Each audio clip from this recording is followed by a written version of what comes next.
This episode is brought to you by Therapy Notes. Looking to streamline your practice? Whether you're a solo clinician or a part of a group practice, Therapy Notes has all the tools you need to succeed. Now offering their legendary customer service 24 hours a day, 7 days a week. Try Therapy Notes for 2 months free using promo code MODERN today. Hey, Modern Therapists. Before we get started, we wanted to let you know that you can support us and get extras if you become a patron over on Patreon. Check out our community over at patreon.com/MTSG podcast. You're listening to the Modern Therapist Survival Guide, where therapists live, breathe, and practice as human beings. To support you as a whole person and a therapist, here are your hosts, Kurt Widhelm and Katie Vernoy. Welcome back, Modern Therapists. This is the Modern Therapist Survival Guide, and this is something new that we're trying out, where we're picking out some old episodes and kind of giving a little bit of reflection, maybe some updates on some kind of stuff. It also allows for us to kind of take a step back in our schedules and be able to have a little time off while still keeping our wonderful sounds in your ears while we are away. So Katie chose this first episode to kind of reflect back upon and kind of our therapists aren't robots, so we can have humanity as therapists idea, and kind of just ask in kind of a lead-off sort of way of what made you pick this episode, and we'll get to maybe some follow-up questions here. I love this episode. It was hugely vulnerable for me. We recorded it at a time where I was deeply in grief, and it was something that felt like it was a powerful opportunity for me to share my experience with folks and give folks advice, because I have even subsequently seen folks say, hey, I had a death in the family, or I've had this horrible thing happen. What do I do? And a lot of people have like, take all the time you want and do all that stuff. And I think we were able to talk about it in a way of like, it depends on what you need. And this is what I did. And this is what I considered. And it was so close to actually the first of a number of deaths last year when we recorded it. And so it was very fresh for me. It was something that I felt like was very powerful. And we even got some folks saying, thank you for this, and so especially it's been, almost 2 years since we recorded this, or I guess a year and a half since we recorded this. And I feel like it's just especially relevant for people right now to be able to really take care of themselves and understand that we bring our outside lives into session. They impact how we make decisions. So that's why I chose it. As you were going through and listening to this, is there new stuff that you wish that you would have said, or things that you know now, or stuff that you didn't recognize in yourself when you were talking about it at the time that, oh, you wish I would have said something differently? Is how evergreen does this episode feel for you on kind of a distance from when we first recorded it? It feels pretty evergreen. I think I wouldn't change what I said. I think a lot of it was both just my truth, but also I think good advice.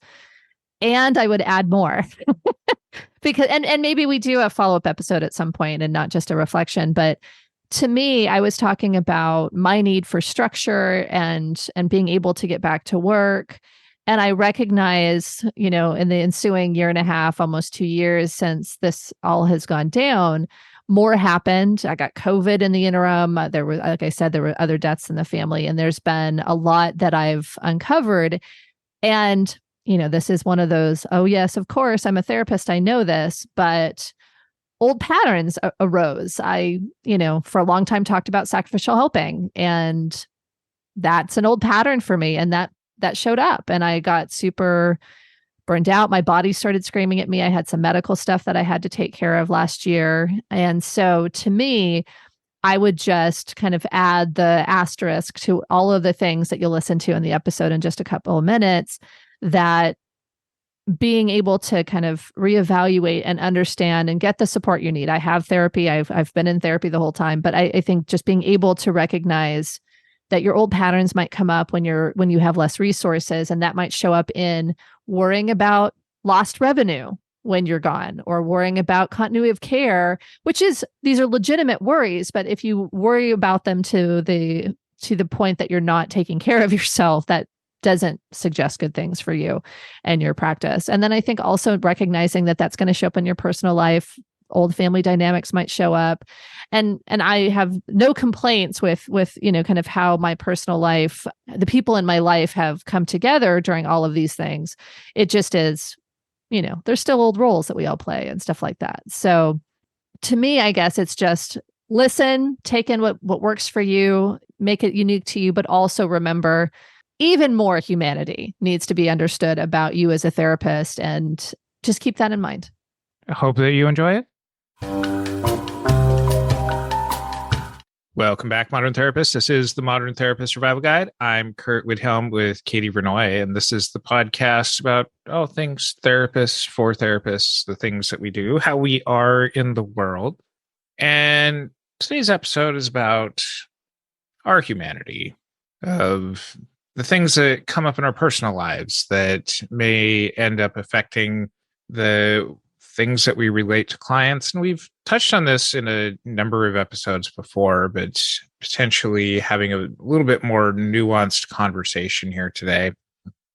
This is a topic that's been discussed in the literature for quite a while, and Katie and I have heard varying pieces of advice. We've given different advice, and I think that we're going to summarize this a little bit later in the episode.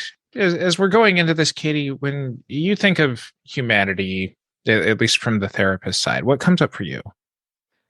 A lot of things come up.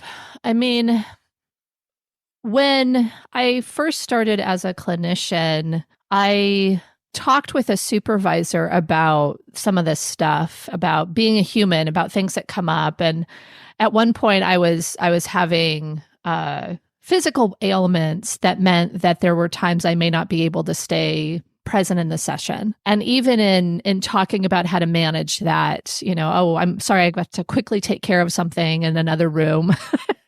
Whatever it was, there always felt like, and this was obviously like 20 years ago, there was always this thing of trying to hide anything that might be bothering me, physically wrong with me, anything that was happening to me. And so I have that element of it, which is like, okay, the training on the blank slate and being completely neutral in session, which we've talked about a million times around that's just can't exist.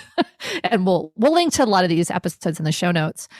But then I also reflect on how much time I spent in kind of milieu settings at clients' homes. We even talked about some of this in the non-traditional therapy settings episodes related to walking and falling down or having some of those situations. And so to me, being someone who's had life happen over the last 20 years, and we'll talk about some recent stuff as well as someone who's got physical ailments and is just super clumsy, I show up as me in session all the time, and that's not something that I can hide. And so I'm looking forward to this conversation today, because I think it's something where a lot of therapists struggle with sorting through how much humanity can they bring into the room or into the relationship. And it's something I feel like I've managed until recently, and I feel like I'm grappling with it again. And so it's a tough one. The framework that we're going to follow here in our episode is from an article from apaservices.org called Occupational Vulnerability for Psychologists. This was prepared by Karen Sakveen. I'm hoping that I pronounced that right. And this is from 2008. I think it holds up still pretty well. And speaking to some of the nuance of we're humans in this field, that we are going to have life things that come up, things that are going to affect our work, things that are going to affect ourselves and potentially impact our clients. This is a proposed framework that looks at a lot of different dynamic factors that I think it helps to maybe frame this as, I think a lot of the advice that we get early on in our career is err towards that blank slate side. Sure. And it's potentially because there's maybe a belief that new therapists don't know what they're doing, and therefore there's safer advice in not risking sharing too much in order to not put an emotional load onto clients. I'm also going to make a suggestion that there's probably some patriarchal gender bias in that if a lot of theories and stuff are based out of men who are socialized to not share a lot of emotions, that having even more straightforward rules of not sharing things. And it doesn't surprise me that potentially over the last 30 or so years, as the demographics of our field have shifted, the conversation around this has shifted. And I think that it's probably more likely that those who practice in settings like Katie was describing, those who practice from more humanistic models or social justice oriented models, might be more open to sharing things. First and foremost, I think that we have to talk about you as the individual. And you as the individual therapist. And that's what's outlined first here in this APA article. We each have our own personal histories. And that is going to affect a lot of things. It's going to affect our choice of where to work, the clients that we work with, how we work. And part of it's really just taking ownership of yourself first. When we're talking about our personal histories, I think there are the things that we're still working on and need to be aware of and continue to show up for ourselves, whether it's in our own therapy or in other things. There are things that are in our personal history or part of who we are now that may lead us to be impaired. And we have a whole episode on impaired therapists, so I won't go there. But there's that argument that some folks have that if we can't be perfectly healed, we shouldn't work with any clients. And I think that we can still be impacted by our personal histories and work with our clients. Sure. The nuance is determining, does that impact which clients you take? So some of it may be about whether or not we can kind of curate our clients to be able to support who we are competently, confidently able to work with. We go into some of that nuance and is it discrimination, that episode as well. But to me, I think that acknowledging and being very aware of ourselves helps us with some of this personal history stuff. Therapy Notes is the highest rated EHR for behavioral health, and it's easy to see why. They combine billing, scheduling, documentation, and more into one sleek, easy-to-use platform, and they're always adding new features to help therapists provide better care to their patients. Therapy Notes allows you to do it all, whether you're a solo clinician or part of a group practice. And with their new 24/7 hours, they're ready to assist you no matter where your practice takes you. Learn more at therapynotes.com and use promo code MODERN for 2 months free. This takes a lot of our own internal process in order to get to that point.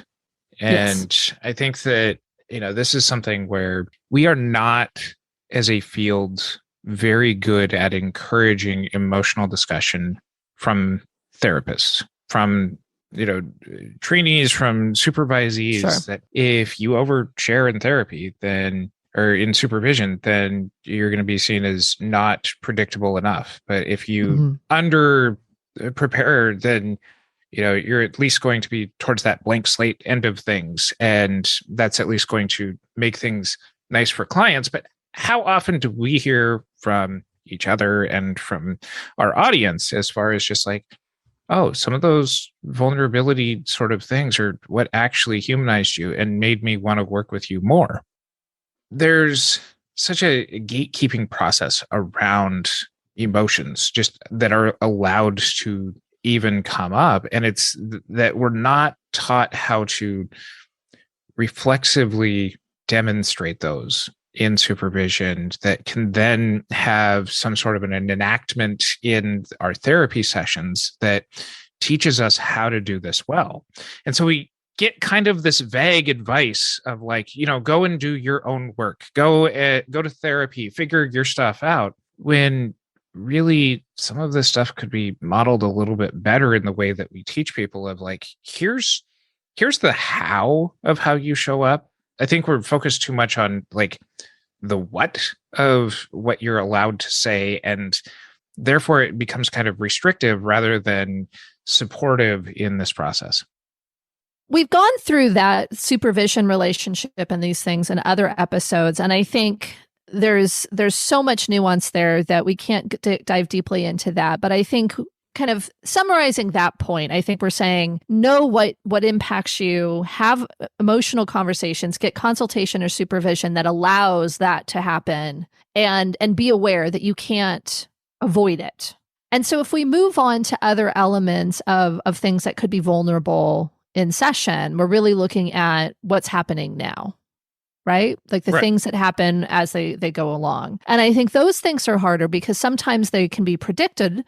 Like we had a conversation on, pregnancy and therapists preparing for that, and subsequent episodes around pregnancy loss and those kinds of things. But I think it's something where we've talked about predictable things, but there are also things that are very unpredictable that can happen in our lives. Family emergencies. I recently had a personal family emergency and a death in my family. And so I've been recently dealing with something that's very sudden, very surprising that I've had to then navigate with my clients. And I think to me, what was surprising about it is this is, I think, one of the most impactful things that has happened in my life. And I had other deaths happen while I was a therapist. I've had, my own fertility journey as a therapist. I've had so many things, but this one was surprising because in trying to be present, I had to navigate different elements of my relationships with my clients. And to me, I think it felt a little bit like I was starting fresh.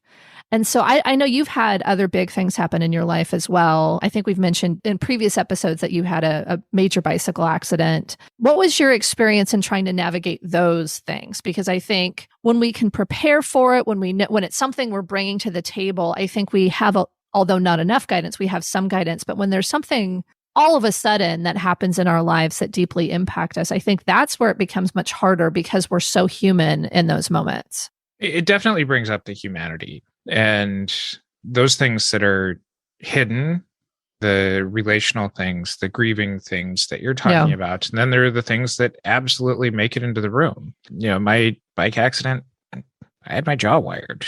I've had other surgeries in the time where I've had, bandages on my hands that are obviously different things from the last time that I've seen people. And this comes down to personality and work styles too, is, I'm somebody that, hey, all right, you're bringing it up. Let's talk about it. Or I know that you're the kind of person who's going to bring it up. So I'm going to bring it up at first just to kind of alleviate the discussion about it as much as possible. And it's kind of with that reassurance of like, I'm all right. I'm getting treated for this. This is me showing up in my humanity, that the vast majority of my clients were like, oh, you're not making a big deal about it. We'll spend our couple of minutes and then move on with our lives. I think it's a lot harder when it comes to those hidden or covert sort of things that are going on in our lives. With those particular things, all of my clients could see what was going on with me. It's some of the other things that they can't see that fill out the rest of my life. I'm okay talking about it now, but several years ago, I got a phone call from my wife right before going into sessions. And she said, hey, the test results are back and I have cancer. Mm-hmm. Not having really the opportunity to process that on my own time, even before going into sessions, but it's something that I really didn't share with clients until after her treatment was over. That it was something that my population didn't really have the need to know, that if I had to rearrange appointments to, to help be a part of treatment or any of those kinds of things, it was just kind of business as usual as far as my clients were considered. And it wasn't so much a super conscious, like, I'm not wanting to talk about this. It was more of a selective, like, this really doesn't impact my clients right now. Yeah. When I got the call recently, I knew I needed to cancel everything for the next couple of days. And I basically just canceled and said, there's a family emergency I'm dealing with. And so there were folks that knew it was an emergency. And then there was also folks who were scheduled who I sent out an email or a text or those kinds of things saying that I had an unexpected death in the family. And I only told folks who were scheduled or trying to schedule in those weeks. And that felt very strange to me because those folks, there's the conversation about it. It is one of those things that's a little bit more private. I don't know, hidden or covert sounds like I'm trying to purposely hide something, but it's something that's more private where me grieving and going through that is not something that necessarily is relevant to my clients as long as I'm paying attention to my own level of competence and being able to be present for my clients. But it's interesting because I'm seeing the difference between the clients who know and the clients who don't. And I feel like as a therapist, I'm present and I'm taking care of myself. But for the clients who know, and some clients know not exactly what happened, but more detail than others, just depending on the relationship. And that was more in the conversations. But I'm finding clients checking in with me. There are definitely clients who this has brought stuff up for them, which is not necessarily something that I want to process with them. I feel like I know my limits of capacity there. I don't want to be processing this major loss with my clients. And I also understand that they may have their own stuff that I'm trying to figure out how to help them process. But I'm also finding with some of my clients that they're wanting to check in and they're seeing this as an example of how to manage a big loss. And so I'm talking about structure and meaningful activity is helpful to me. And I'm making sure to pay attention to my energy and I'm focusing in on this. And this is how I'm doing it. And I'm okay. But this is clearly a loss that's going to be hugely impactful. It's life-changing. And some of them know what that is. And so I've had clients get teary, actually start crying. There was times when I've had to redirect because they feel like, well, but what I'm bringing to you isn't even as important as what you just are going through. So how do I even be a client here? And I've been able to successfully redirect those clients, but I feel like it's been such an interesting process because I'm having such a wide array of experiences in navigating this. All the while grieving and trying to sort out how do I be a therapist during this time? And I feel like I'm doing it okay, but I also am, this is a traumatic loss. This is something that I don't even know what's going on for myself. And so it's really interesting. So a couple of things from the APA article that you're highlighting here is in evaluating both the psychotherapy relationship, the actual relationship that you have. I would guess that you're probably looking at some of the clients and how long you've been working with them as part of this decision-making process. Like if this is a brand new client, like not a great thing to just be like, hey, I'm going through this super emotional, vulnerable thing on my own right now. It's a lot different if this is a long-term client that you've been with for several years. Part of it's, as you know, some of the clients that if this is going to be something that, potentially has a possibility of triggering or re-traumatizing them about something going on in their lives, that you're going to be a lot more selective about. Yes. And I think that it's interesting because I did have, I've had some newer clients that I've had to navigate this with who I did have to cancel, knew that there was a loss. And I was able to do it at a very high level where it's like, I'm okay, I'm managing it. This is how I'm taking care of myself. And we moved on. Whereas longer term clients are more interested in exactly what happened and taking care of me. I think the other thing, and this is in this article, is the clients who typically seek me out. We've talked about I do sacrificial helping syndrome and and I have caregivers. And so I also was very aware through this process and continue to be aware that there are some of my clients that will want to take care of me because that's why they came for therapy. And so I'm trying to very actively engage in some of that dynamic with them to help them to see how they get their needs met, how I'm taking care of myself and being able to do that, because it's very interesting to be able to sort this out, but it is very much case by case for my clients. And, part of what we also have to talk about here is you and I both work in private practices that can tend to be more intimate just in their expectations.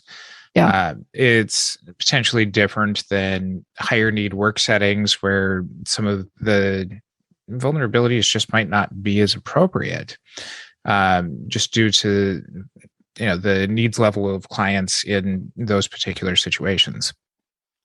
And I think with those situations, oftentimes when I've had bereavement or other kind of big things going on in my life, I had 27 clinicians who could take on each one of my cases and have that covered. And it was something where there was structure set in place for there to be a full treatment team and other people available. Now, everybody's overwhelmed and busy, so that's never a good plan. But there wasn't something where it's like, I see them, or I have a colleague who has a little bit of capacity who could potentially see them or be available to them, and they're not likely to actually take me up on it. It's that planning is very different in private practice versus an agency, because in an agency, there are a lot of other people that have their eyes on the case. Part of this speaks to, just kind of the roles that we have as you're demonstrating here, that, if you're in those case manager situations, you can step in, you can assign other people to it, that there's a universality of experiencing vulnerability. There is not a universality of how to handle it, especially with these unexpected situations that arise. That kind of nuance is what's sorely lacking in the way that we talk about this in our field, because we tend to, especially earlier in our careers, want nice, structured, here's how the answers are. And the longer that we practice, the more that we understand kind of it depends of the situations, and that it depends isn't necessarily the same from one client to the next. Now, some of the risks that come along with that, though, is that what you're talking about, your clients are not bound to the same confidentiality that you are. And another, consideration just as far as your workplace goes is just going to be that if one person finds out, whether it's another staff member, whether it's a client, potentially everyone knows, even if it's not something that you necessarily know that some of your other clients can and should be aware of. With social media and all of those things, like, I typically am fairly private, but I have been a little bit more open sharing obituaries, for example, or other things that are going on. I still try to keep it with just friends, but, friends of friends and screenshots and all that kind of stuff. And so I think it is important to remain aware of those things. And it is important to continue to kind of take care of myself within those things, because a client may pop up and say, hey, I heard about death in your family. Why didn't you tell me? And I honestly am trying to both take care of myself and my clients in doing so, because any moment of talking about the death in my session can be clinically appropriate, but maybe more challenging for me to be able to refocus on the session. And so it's a weird balance that I'm trying to strike. And it's set in this context of, in society, especially Western society, US society, we don't know how to manage grief as it is. There's expectations either that you are destroyed and can't do anything, or that you are out for 3 days and then back to work with no problems, or anywhere in between. But the nuances of this becomes very hard to navigate, and different clients know different things. There's stuff publicly that people can find.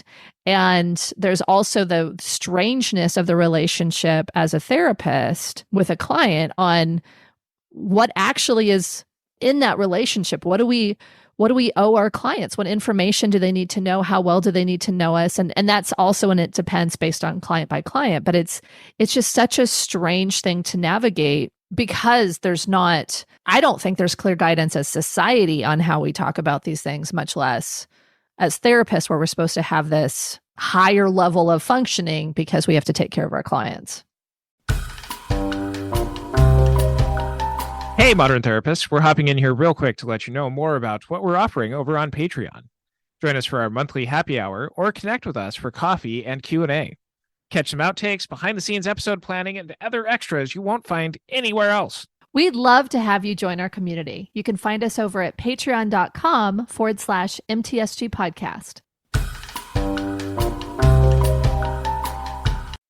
kind of one last point as far as how we're talking about the way that this is expressed in early career clinicians. Scovalt and Ronstadt had a 2003 write-up that talked about how novice counselors struggle to find the balance between porous and rigid emotional boundaries. New counselors try to work on that balance between rigidity and under-involvement with the client and softness and over-involvement with the client. And I think that part of this is, again, towards that when in doubt, be safe. But as you're highlighting here, there's a lot of just other available information about us. I think as we become more seasoned in our work, and part of this is some of these things end up happening and coming up, we get better at handling the awkwardness of situations when clients who might not want this information, might not be ready to handle this kind of information about us, that we get better at handling those ambivalent situations that could be therapeutic ruptures if it wasn't handled gracefully, or in those times when it's not, that we're better at being human in our responsiveness to some of those mistakes. I really want to highlight the rupture element, because I think that there are times, being a therapist for 20 years or more than 20 years at this point, there have been ruptures based on my own humanity. And there certainly have been things where I've not been able to be as present for my clients because what's going on with me. To really highlight the point you just made, I think there's that element of we can be human. There are times when our humanity is going to mean that we are doing unethical or illegal work, and so we have to do the best that we can to not show the humanity in that way.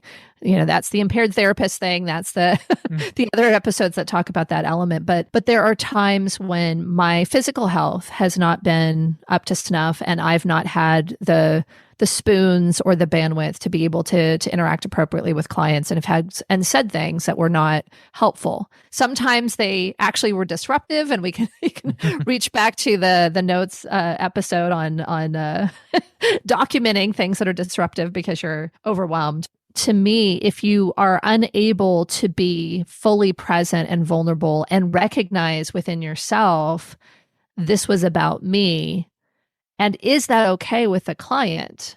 And if not, how do I get to a place where I can actually process that with them and be available to them in a way that's helpful? I think that's where we get in trouble. We harm the client if we don't acknowledge, if we don't apologize, if we don't repair, if we try to pretend something didn't happen. I think that's where we can get into trouble, and that's where we can actually be harmful. But there will be ruptures based on our humanity. Hopefully not gigantic ruptures. And certainly if your humanity is your drunken session or you're sleeping with your clients, no thank you. That's not what we're talking about here. We're talking about you're grieving, or you're worried, or you're jacked up on hormones, or whatever it is that is going on. That means you need to be extra aware, extra available to your clients, and have the conversation with your clients of, if I'm doing something that's not helpful, or you're not sure what's going on in how we're interacting, let me know, and actually seek that feedback and have those open conversations. I think that's when the blanket don't share anything is more helpful, because if you can't sit with clients telling you like, hey, I didn't like your response to that, or you seem really spaced out right now, or the way that you're talking about these things don't make sense to me. If your clients can't say those things to you, you have to be more accountable to your humanity than if they can. And I like that you're bringing up that the ruptures can also happen in the absence of saying anything. When your clients are picking up that there's something going on with you, that you're not available, that you're not, following up on extra resources between sessions. Do you have any suggestions as far as like when those clients do step up, like, hey, I've been expecting more of you, you're not showing up, where you might feel compelled to disclose something more than what you're prepared to share at that time? When I've had more of those types of conversations with clients, I mean, it always goes to it depends. There's been some clients where they've read into things that weren't there, And so I've talked about, I'm sorry, I had a headache, and it was not something that was personal. It was, hey, I didn't mean to do harm. I see what you're saying.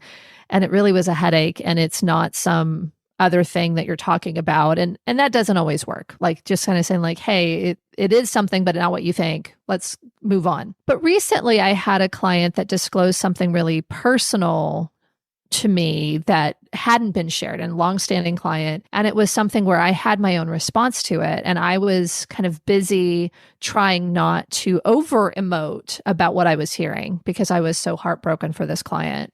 And I was disconnected.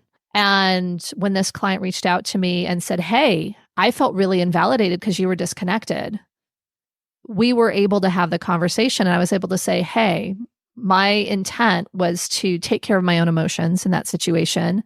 It was something where I was also exploring my own potential responsibility of not being able, of you not feeling comfortable to share that with me prior. And now let me share with you my responses. And what that gave was an opportunity for me to actually process through. And it was something where I was able to then say, hey, this was what was going on for me without it being so raw in the moment. But in truth, I think it's hard to have a blanket, like if someone says, hey, you're not present, what's going on with you? Because I think there is so much nuance. For some folks, it could be as simple as saying like, yeah, I've been, really overwhelmed, or I've been working on something and it was distracting to me. I apologize. Let me get back on track. For others, it might be what you're bringing up is something that really is very resonant for me. And so I'm working hard to manage my reaction so I can be present for you. And other folks, like I said, there's clients that have asked what exactly happened and how are you handling it? And I've been saying like, this is what happened. This is what's going on. And this is how I'm handling it. And needed that true humanity and self-disclosure that then allowed them not to kind of make up their own stories in their head about what I was doing and how I was taking care of myself. And so I don't think there's one answer, but I think being present to your clients in those situations and reaching out. And sometimes it's even like, hey, you're having a reaction. What's going on? And then that gives them an opportunity to say, well, like, I didn't like what you just said right there. Mm-hmm. So I don't know if that answers your question completely, but I think it's that element of being as present and human as possible in the room, recognizing that there is the therapist version of humanity that kind of sits there that has some of these extra boundaries in place so that you're not saying like, yeah, I'm really pissed at my spouse, or I'm I'm having a moment, or I don't know that I want to be a therapist anymore, or whatever that is. Like I think there are things that we don't, there's humanity we don't share with our clients. And there's humanity that if we can curate, that's not the right word, but if we can thoughtfully and deliberately choose how we share our humanity with our clients and open ourselves to them being available to that, then we can, I think, have deeper, richer relationships where clients feel truly heard and seen and connected. I think to maybe give you a direction to go here on this is if you're going through something, don't feel like you have to make the decisions yourself. You're allowed to be human, but consultation's always a great idea. Yes. And get some other perspectives and join our modern therapist community and know that we have a pretty good following of people that understands, thinks in very much similar ways to the way that Katie and I do, and rely on those who have been there before to help you guide you through some of this process. You can find our show notes over at mtsgpodcast.com, and you can also join our Facebook group, the Modern Therapist Group. Follow us on social media. And until next time, I'm Kurt Widhelm with Katie Vernoy.